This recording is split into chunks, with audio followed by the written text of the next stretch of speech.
Mootummaan Faransaay gara Itoophiyaa Jawaar immoo gara Faransaay deeme. Maaliif? Yoo harka fuuni ashamaa hordoftootaa fi kabajamtoota jiru miidiyaa odeeffannoo amma nu harkaa isinii qabna.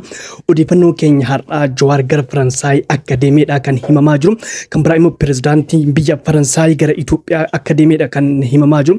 Sababni Jawaar gara Faransaay deemee fi Jawaar gara Faransaaytti eebba kitaabaa sagantaa qabatee jira.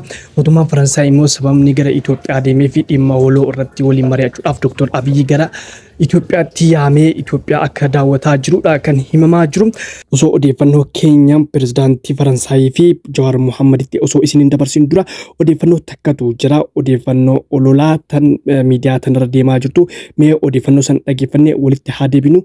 Jawaari ummatu jechuun kalee galgala doorsisni irra gahee jennaan bahee jira inni achi keessaa jechuudha. Baasanii naannoo san keessa gara biraa dhossanii turanii achiin immoo inni kam dabarsee poolisa Keeniyaa jiru naafaa barbaadamu naafaa dhihaatu yookiin Itoophiyaa naaf ergaa yookaan immoo tuyyuu achitti akkanaaf hidhamu seera jala kanaaf oolu jedhee murtee ofii dabarfatee jira.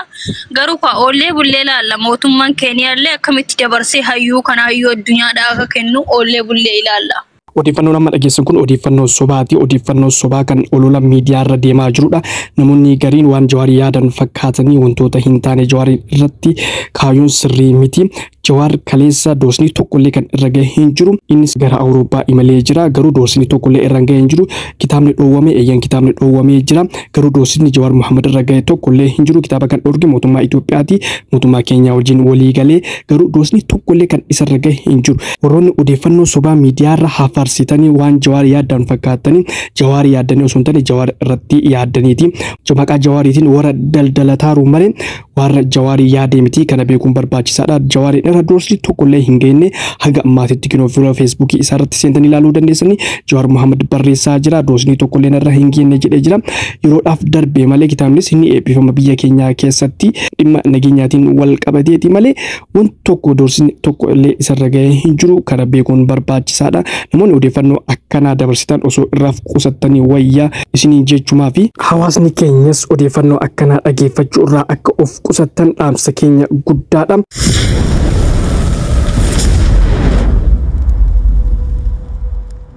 Kana dura eebba kitaabaa Jawaar Mohammed Keenyaatti eebbifamuuf ture. Mootummaan Itoophiyaa mootummaa Keenyaatti bilbiluudhaan akka kitaabni achitti hin eebbisiifamne kan godhe. Faransaayittuu wanni kun hin raawwatamu immoo hin raawwatuudha. Mamii guddaatu jira. Garuu Faransaayittii waan raawwatamu natti fakkaatu. Sababni isaallee Faransaay jechuun biyya guddattee biyya akkasitti illee keessatti dhoowwamuu danda'u miti. Jawaar Mohammed gara Faransaayittii imalee jira. Mootummaan Faransaay immoo gara Itoophiyaatti imalee waa'ee dhimmoota misoomaa irratti Dr. Abiy Ahmed wajjin mari'atanii jiru. Garuu bilisiginnaanii kitaabni Jawaar Mohammed akka Faransaayittii hin eebbifamne yaaluun isii hin oolu garuu hin milkooftu. Biyyi Faransaay jechuun biyya dimokiraasiidhaan badhaatedha. Biyya addunyaarraa beekamtuudha. Biyya akkasitti illee tole jettuu fi miti. Biyya waan feete keessa hojjettee waan feeteen milkaa'uu dandeessu waan ta'eef garuu bilisiginnaan akka kitaabni Jawaar Mohammed achitti hin eebbisiifamneef kan waan yaalaa jirtuutu jira jedhamaa jira. Egaa hordoftootaa fi kabajamtoota jiru miidiyaa waa'ee dhimma kitaaba Jawaar Mohammedii fi waa'ee dhimmoota biroo irratti akkuma odeeffannoo argineen kan isin biraan geenyu ta'a. Egaa hordoftootaa fi kabajamtoota keenya odeeffannoo keenya guyyaadhaa kan maangolamni jira. Odeeffannoo keenya biraatiin hamma walitti deemnutti nagaan turaa isiniin jenna.